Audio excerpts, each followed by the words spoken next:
Hello students, Jalpura की online classes में एक बार फिर आपका स्वागत है।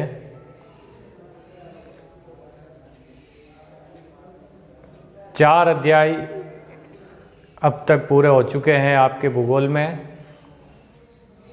और बोर्ड के निर्देशानुसार पांचवा अध्याय कोविड-19 की वजह से इस बार यानी कि 2020-21 के एग्ज़ाम में आपका डिलीट किया जा चुका है। तो पांचवा चैप्टर नहीं पढ़कर आज से हम छठा अध्याय शुरू कर रहे हैं, विश्व मानव अधिवास। ये चैप्टर बस्तियों के बारे में है, यानी कि मानव जहाँ पर अपनी बस्तियाँ बसाता है, किस तरह से बसाता है, क्यों बसाता है, आवश्यकता क्यों पड़ती है मानव को अपनी बस्तियां बसाने की, उसके बारे में है। अधिवास का मतलब होता है बस्तियां, सेटलमेंट्स। हम देखते हैं कि मानव की तीन मूलभूत आवश्यकताएं होती है। खाना यानी कि रोटी, पहनने के लिए वस्त्र कपड़ा और अपनी सुरक्षा के लिए, अपने परिवार की सुरक्षा के लिए मकान। तो तीन अनिवार्य या मूलभूत आवश्यकताएं मनुष्य की होती है, रोटी कपड़ा और मकान। हम इस चैप्टर में मकान और मकानों का जो संगठित समूह है, मकानों से मिलकर जो समूह बनता है, संगठित समूह यानी कि बस्तियां, उसके बारे में बात करते हैं। तो यहाँ पर बस्ती कहते किसे हैं, अधिवास किसे कहते हैं? देखिए कि पृथ्वी के धरातल पर मानव द्वारा निर्मित एवं विकसित आवासों यानी कि मकानों और घरों का समूह अधिवास कहलाता है। जो भी इस पृथ्वी के ऊपर मानव अपने रहने के लिए और जो मकान और घर बनाता है वह अधिवास कहलाता है। जो समूह मकानों और घरों का जो समूह है वो बस्ती या अधिवास कहलाता है। तो यहाँ से एक चीज़ हमारे सामने निकल कर आई कि जो बस्ती और अधिवास है उसकी मूलभूत इकाई कौन सी होती है? वो होती है आवास, मकान या घर। ये जो किसी भी अधिवास की मूलभूत इकाई होती है, यूनिट होती है, यानी कि मकानों और घरों से मिलकर ही बस्तियां बनती है। तो मकानों और घरों का संगठित समूह वह बस्ती या अधिवास कहलाता है। तो ये तो सामान्य परिभाषा हुई। अब प्रोफेसर विडाल डी ला ब्लास एक भूगोलवेत्ता थे, उन्होंने बस्ती की परिभाषा दी है कि मानव द्वारा स्वयं के आवास एवं अपनी संपत्ति को रखने के लिए निर्मित संरचना अधिवास कहलाता है। खुद के रहने के लिए और अपनी संपत्ति या पशु जो भी होते हैं उनको रखने के लिए जो संरचना बनाई जाती है वह संरचना अधिवास कहलाती है।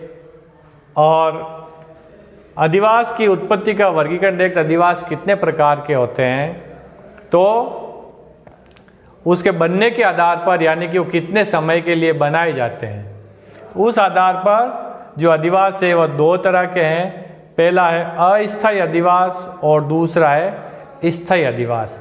अस्थायी अधिवास मनुष्य अपनी ज़रूरत के हिसाब से कुछ समय के लिए बनाता है और फिर उस अधिवास को छोड़कर चला जाता है।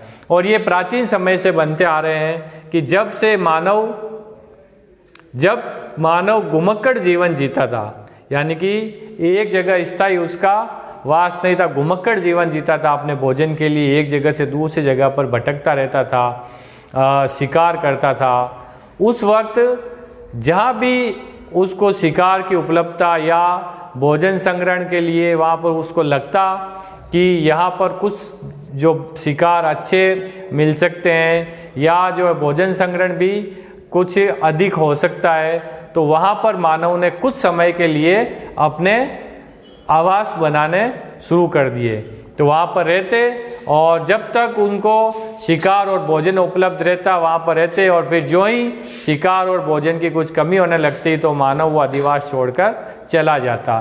तो वो कहलाते थे अस्थायी अधिवास। यानी कि प्राचीन काल में मानव अपने शिकार के लिए और मौसम की अनुकूल दशाओं को देखकर अल्पकाल के लिए जो मकान या बस्तियां बसाता था वह अस्थायी अधिवास कहलाता था। आज भी हम देखते हैं कि जो आदिवासी जीवन जीते हैं, जैसे कि भारत के अंदर नागा जनजाति, और हमने पढ़ा था दूसरे पार्ट में एस्किमो जनजाति, और जो है अपने अरब के बद्दू लोग हैं, और किर्गिज जो मध्य पूर्व की एक आदिवासी जनजाति है।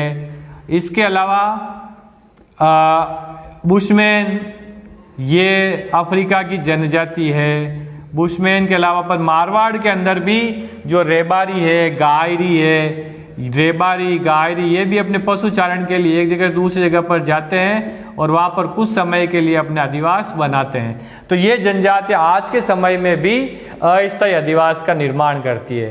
तो अस्थायी अधिवास क्या होंगे कि अपने पशुओं के चारे के लिए या शिकार के लिए या जो मौसम की अनुकूल दशाएं देखकर मानव कुछ समय के लिए अल्पकाल के लिए किसी स्थान पर अपने अधिवास बनाता है, मकान बनाता है, वो अधिवास अस्थायी अधिवास कहलाता है। और दूसरा होता है स्थायी अधिवास। स्थायी अधिवास में देखिए कि जब मानव ने घुमक्कड़ जीवन छोड़ा, यानी कि पशुओं का शिकार के स्थान पर मनुष्य ने पशुओं को पालना शुरू किया, और स्थानांतरित कृषि के स्थान पर जब मानव ने स्थायी कृषि करना प्रारंभ किया तो मानव को आवश्यकता हुई कि अब हमें परमानेंट एक जगह पर जो रह जाना चाहिए। तो जब ये आवश्यकता हुई अपने भोजन को संग्रहित करके रखने के लिए, पशुओं को एक जगह पर रखने के लिए, तो मानव ने स्थायी बस्तियां बसाना प्रारंभ कर दिया। तो घुमक्कड़ जीवन जब मानव का खत्म हुआ और उसने जब स्थायी कृषि प्रारंभ की, उस वक्त मानव को स्थायी अधिवास की आवश्यकता पड़ी। तो इस तरह से हमने अस्थायी और स्थायी अधिवास की बात की, और अधिवास की परिभाषा और प्रोफेसर विडाल डी ब्लास द्वारा जो अधिवास की परिभाषा दी गई है उसके बारे में बात की। आशा है आपको ये समझ में आई होगी। अब देखिए मानव अधिवास निर्माण के उद्देश्य। मानव अपने घर या अपनी बस्तियां क्यों बनाता है, क्यों आवश्यकता पड़ती है उसको कि वो इतना पैसा खर्च करे, इतना अपना समय लगाए और घर बनाए, बस्तियां बनाए। तो उसके कुछ उद्देश्य होते हैं जिसकी वजह से वह अपने मकान बनाता है, जिसमें सबसे पहला देखिए मौसमी परिस्थितियों एवं जंगली जानवरों से सुरक्षा हेतु। सर्दी, गर्मी, बरसात और जंगली जानवरों के हमले, उन सब से बचने के लिए मानव अपना एक शरण स्थली या अपने घर का निर्माण करता है जिसमें वह सुरक्षित रहता है अपने परिवार के साथ। फिर दूसरा उद्देश्य है भंडारण हेतु। जो भी वह खेती बाड़ी करता है और जो अनाज उत्पादन होता है उस अनाज को सुरक्षित रखने के लिए भंडारण करता है, यानी कि साल भर उसको काम में ले सके। इसके लिए भी मानव अपने मकान या अधिवास का निर्माण करता है। तीसरा होता है सामाजिक, सांस्कृतिक, धार्मिक, आर्थिक और शैक्षिक कार्यों के लिए। मानव का जीवन एक सामाजिक जीवन है, उसे समाज में रहना पड़ता है अपने समाज के साथ। तो समाज के साथ रहने के लिए जहाँ भी उसे अनुकूल परिस्थितियाँ मिलती है वह अपने मकान का निर्माण करता है। इसके बाद अपने धार्मिक क्रियाकलापों के लिए, अपने जो है वो आर्थिक यानी कि व्यवसायों के लिए और शैक्षिक कार्यों के लिए ये भी वो मकान का निर्माण मानव द्वारा किया जाता है। उसके बाद आता है पारिवारिक एवं विलासितापूर्ण जीवन के लिए। मानव अपने घर के अंदर अपने परिवार के साथ रहता है और उस मकान को वो ऐसा बनाता है कि उसमें सभी तरह की सुविधाएं हो, यानी कि वो जो भी अपनी आर्थिक स्थिति होती है उस आधार पर मनुष्य उसके हिसाब से अपना मकान बनाता है, उसमें सुविधाएं लेता है। अगर बहुत अधिक धनवान है, पैसे वाला है, तो उसमें विलासिता की जो भी सुविधाएं होती है वो भी लगाता है, और अगर कम पैसे हैं उसके पास तो सिर्फ अपने सर ढकने के लिए या सिर्फ सर पर छत रखने के लिए मकान का निर्माण करता है। तो ये कुछ कारण है जिसकी वजह से मानव अपने आवास का या घर का निर्माण करता है। आगे देखते हैं हम लोग। अब हम मानव अधिवासों के वर्गीकरण की बात करते हैं। इससे पहले जो हमने वर्गीकरण किया था वह अधिवासों की उत्पत्ति के आधार पर वर्गीकरण था, यानी कि जब अधिवास बनने यानी आदिकाल में जब अधिवास बनने शुरू हुए थे तो मानव वो उत्पत्ति किस तरह से हुई थी, तो वह थी मानव की आवश्यकता के हिसाब से कि हमें यहाँ पर कुछ समय के लिए रहना है या हमें यहाँ पर अधिक समय के लिए रहना, परमानेंटली सेटल होना है। तो जब कम समय के लिए रहते थे तो अस्थायी अधिवास थे, और जब परमानेंटली सेटल जब होते हैं तो वो स्थायी अधिवास कहलाए। अब हम प्राकृतिक दशा और आधारभूत कार्यों के आधार पर वर्गीकरण करते हैं। प्राकृतिक दशा और आधारभूत कार्यों के आधार पर अधिवास दो प्रकार के हैं, ग्रामीण अधिवास और नगरीय अधिवास। यानी कि वहाँ की रहने वाली जनसंख्या क्या कार्य करती है और उस स्थान विशेष की प्राकृतिक दशाएं कैसी है, इस आधार पर वर्गीकरण किया गया है ग्रामीण और शहरी अधिवास में। तो हम ग्रामीण अधिवास की बात करते हैं। ग्रामीण अधिवास की विशेषताएं देखिए कि ये अधिवास जो है वो अधिकतर भूमि के विदोहन पर आधारित होता है, यानी कि भूमि का अधिक से अधिक उपयोग करते हैं, भूमि से अधिक अपना लाभ उठाते हैं। तो ये अधिवास ग्रामीण अधिवास कहलाते हैं, जिसकी जो अर्थव्यवस्था है प्राथमिक कार्यों पर निर्भर होती है, यानी कि भूमि पर ही वो खेती करते हैं, खनन कार्य करते हैं और पशुपालन, भोजन संग्रहण, लकड़ी काटना, मछली पालन करना, ये सभी प्राथमिक व्यवसाय ग्रामीण अधिवासों के अंदर होता है। वहाँ पर कोई बहुत बड़े उद्योग धंधे नहीं होते हैं, कोई बड़े जो है फैक्ट्रियाँ नहीं चलती है, बल्कि जो भी प्रकृति के अंदर चीज़ें उपलब्ध होती है उसका ही विद्वान करके ग्रामीण अधिवासों के लोग अपना जीवन यापन करते हैं। तो जहाँ पर अधिकतर जनसंख्या प्राथमिक कार्यों से जुड़ी हुई होती है वह जनसंख्या या वे अधिवास ग्रामीण अधिवास कहलाते हैं, जहाँ पर आधुनिकता का प्रभाव नगण्य होता है। आधुनिक जीवन का प्रभाव बिल्कुल नहीं होता है, बिल्कुल कम होता है। बिल्कुल एक प्राकृतिक जीवन, शुद्ध चीज़ें, शुद्ध हवा और बिल्कुल जो है वो प्रकृति से जुड़े हुए लोग अपना सभी कार्य करते हैं। अगर मान ली बीमारी भी कोई हो गई तो जो भी प्राकृतिक जड़ी बूटियाँ हैं उनसे ही ये लोग जो है वो अपनी इलाज करते हैं।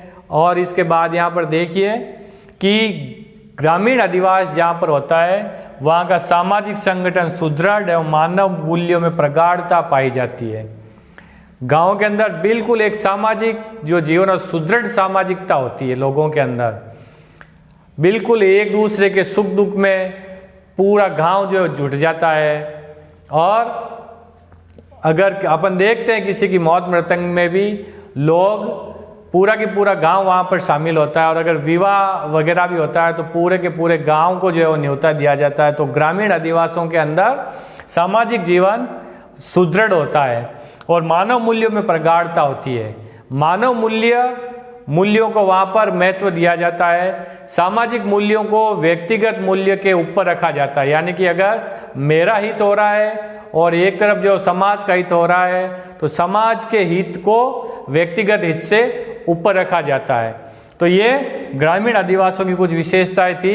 इसके बाद हम नगरीय अधिवासों की विशेषताओं के बारे में बात करते हैं। तो देखते हैं कि यहाँ पर जो अर्थव्यवस्था द्वितीयक, तृतीयक, चतुर्थक और पंचम व्यवसायों पर आधारित होती है। यहाँ पर जीवन प्राकृतिक नहीं होता बल्कि आधुनिकता यहाँ नगरीय अधिवासों में हावी होती है। आधुनिक जीवन जीते हैं लोग, और जहाँ पर उद्योग धंधे जो है वो निर्माण उद्योग, परिवहन, व्यापार, संचार, चिकित्सा, शिक्षा, प्रशासन, न्याय और सेवाएं, ये उद्योग धंधे होते हैं लोगों का जीवन यापन के लिए। इस तरह के जो है वो अपना व्यवसाय करना पड़ता है। और नगरों के अंदर जो जनसंख्या घनत्व है वह उच्च पाया जाता है। ग्रामीण अधिवासों में देखते हैं जनसंख्या घनत्व कम होता है। दूर दूर घर होते हैं गाँव के अंदर, लेकिन शहरों के अंदर जनसंख्या घनत्व उच्च होता है और जो है वो पक्की सड़कें और मकान भी शहरों के अंदर होते हैं। इसके अलावा रोजगार जो है वो रोजगारों के अवसर बहुत अधिक होते हैं शहरों के अंदर, और यातायात के व्यक्तिगत और जो सार्वजनिक साधन यहाँ पर उपलब्ध होते हैं, और चिकित्सा और शिक्षा की व्यवस्था भी शहरों के अंदर खूब होती है। चिकित्सा सुविधाएं, उच्च शिक्षा और गहन चिकित्सा सुविधाएं शहरों के अंदर उपलब्ध होती है। इसके बाद जो भी 50% से अधिक जनसंख्या है वह गैर प्राथमिक कार्य के अंदर, यानी कि निर्माण उद्योग, परिवहन, व्यापार, संचार, इनसे जुड़ी हुई रहती है। इसके अलावा जो है वो यहाँ पर जिस तरह से गाँवों के अंदर सामाजिक जीवन सुदृढ़ होता है, शहरों के अंदर इतना सुदृढ़ सामाजिक जीवन नहीं होता, पड़ोसी को भी नहीं जानता है। दूसरा, तीव्र सामाजिक एवं आर्थिक अंतर होता है। एक तरफ शहर के अंदर देखते हैं कि बड़ी बड़ी बिल्डिंगों के अंदर, बड़े बड़े बंगलों के अंदर लोग रहते हैं, तो दूसरी तरफ कुछ लोग जो है फुटपाथ के ऊपर भी अपना जीवन व्यतीत करते हैं। तो सामाजिक अंतर शहरों के अंदर बहुत ही बड़ा अंतर होता है, सामाजिक जीवन में अंतर। और जो है वो जटिल श्रम विभाजन होता है, यानी कि लोग तरह तरह के काम करते हैं, एक दूसरे के ऊपर निर्भर भी रहते हैं, लेकिन बहुत सारे काम धंधे, रोजगार के अवसर जो शहरों के अंदर होते हैं। तो ये विशेषताएं थी ग्रामीण अधिवास की और नगरीय अधिवास। अब हम आकार के आधार पर अधिवासों के वर्गीकरण की बात करते हैं कि किस तरह से एक बस्ती है छोटी से विकसित होते हुए बड़ी बस्ती बनती है और वह वृत्त नगर और महानगर तक पहुंच जाती है। तो सबसे पहले हम बात करते हैं पल्ली या नगला की। पल्ली या नगला ये एक शब्द है, ये किसी भी अधिवास की सबसे छोटी इकाई होती है। आप इसको समझ सकते हैं किसी ढाणी, ये एक ढाणी होती है जिसमें किसी खेत में कोई व्यक्ति अपना एक छोटा सा मकान एकल रूप से बनाकर रहता है, तो वो पल्ली या नगला कहलाता है। और ये पल्ली और नगला क्या है? अधिवास की सबसे छोटी इकाई, अधिवास की सबसे छोटी इकाई है।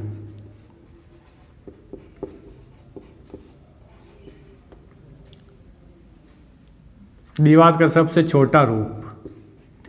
अब पल्ली और नगले के बाद आता है गांव, यानी कि 200-400 या 500 घरों की जब बस्ती बन जाती है तो वह गांव कहलाता है, जहाँ की जनसंख्या 2-2.5 हज़ार से लेकर 5-7 हज़ार तक होती है, वह गांव कहलाता है। और गांव जब थोड़ा सा और आगे विकसित होता है तो वह कस्बा कहलाता है। कस्बे में जो जीवन है वह एक मिश्रित प्रकार का जीवन होता है, जिसमें कुछ असर ग्रामीण कल्चर का होता है, कुछ शहरी कल्चर का भी असर होता है।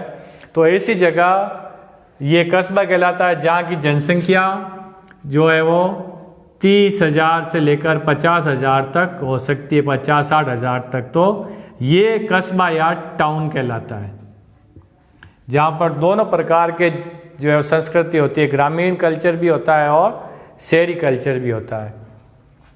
कस्बे के बाद जो अगला पड़ाव होगा वो अधिवास का होगा नगर। नगर या शहर, सिटी कह सकते हैं, जिसमें थोड़ा आधुनिक जीवन यापन, आधुनिकता का प्रभाव होता है। और यहाँ की जनसंख्या 1 लाख से लेकर 10 लाख तक होती है।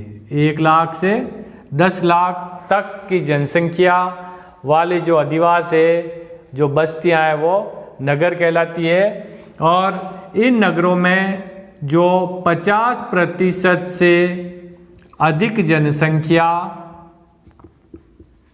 वह गैर प्राथमिक कार्यों में संलग्न होती है। 50% से अधिक जनसंख्या गैर प्राथमिक कार्य में संलग्न होती है।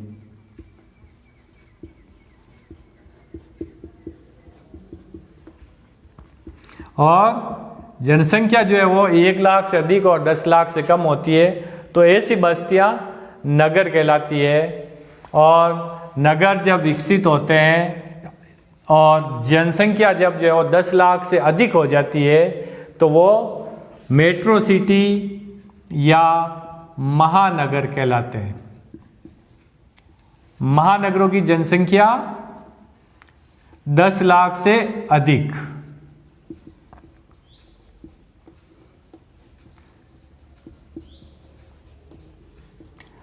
दस लाख से अधिक जनसंख्या वाली बस्तियां, अधिवास महानगर कहलाते हैं, जिन्हें मेट्रो सिटी या मेट्रोपोलिस भी कहते हैं। मेट्रो सिटी या मेट्रोपोलिस। और भी आगे चलते हैं।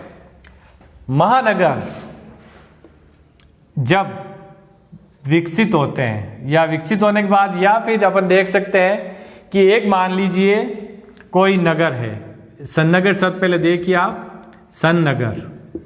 सन्नगर क्या होता है? ये सन्नगर शब्द 1915 ईस्वी में पैट्रिक गिडीज ने दिया था। पैट्रिक गिडीज ने सन्नगर शब्द दिया। क्या होता है? मान लीजिए ये कोई एक महानगर है और इसके आसपास कुछ जो है कुछ और बड़े नगर है, और यहाँ से महानगर भी जो है वो विकास करता है और इसका भी फैलाव होता है, और इधर से जो इन नगरों का भी जो है वो फैलाव होता है। इस तरह से ये महानगर और इसके आसपास के जब छोटे नगर एक दूसरे में मिल जाते हैं तो ये कहलाता है सन्नगर कहलाता है। तो ये एक तरह से ये हो गया सन्नगर। उदाहरण के रूप में आप देखिए दिल्ली। दिल्ली के पास एक शहर है नोएडा,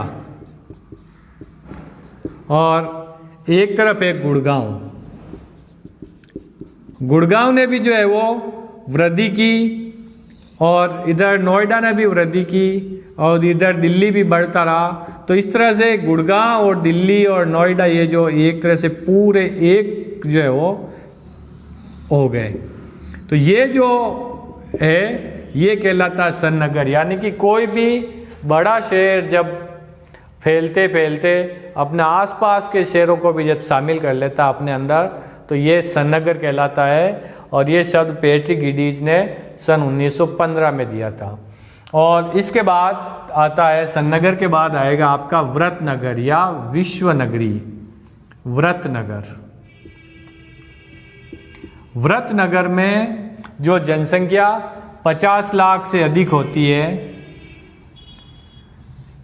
जनसंख्या यहाँ पर 50 लाख से अधिक।